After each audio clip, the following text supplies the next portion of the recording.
আজকে এমন একটি রেসিপি শেয়ার করব যে রেসিপিটা অনেকের কাছে খুবই কঠিন মনে হয়। তাই আজকে একদম সহজভাবে কি করে নান রুটি বানাতে হয় সেটাই করে দেখাবো।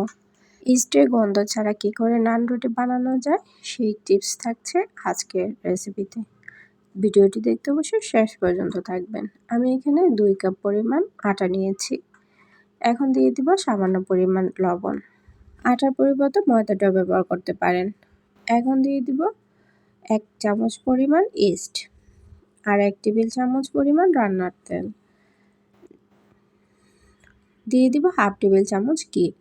যারা ইস্ট এর গন্ধের জন্য খেতে পারেন না তাদের জন্য বলছি অন্য পরিমাণ ঘি দিয়ে দিবেন, তাহলে ফ্লেভারটা অনেক বেশি ভালো আসে এবং ইস্টের কোনো গন্ধ থাকে না। আমি অল্প অল্প পানি দিয়ে একটি ডো বানিয়ে নিয়েছি।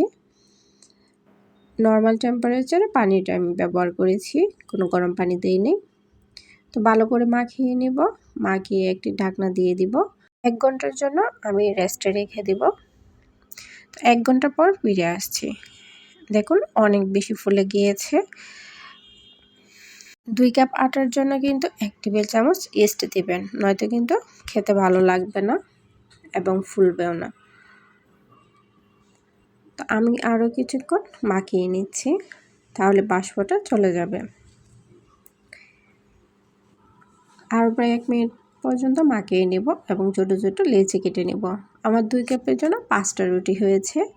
আমি 5টা রুটি সাইজ করে বানিয়ে নিচ্ছি।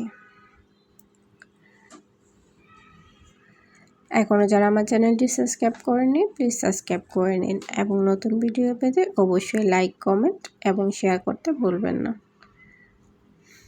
তো আমি সামান্য ময়দা নিয়ে নিয়েছি। ময়দা নিয়ে একটি রুটি বানিয়ে নিব।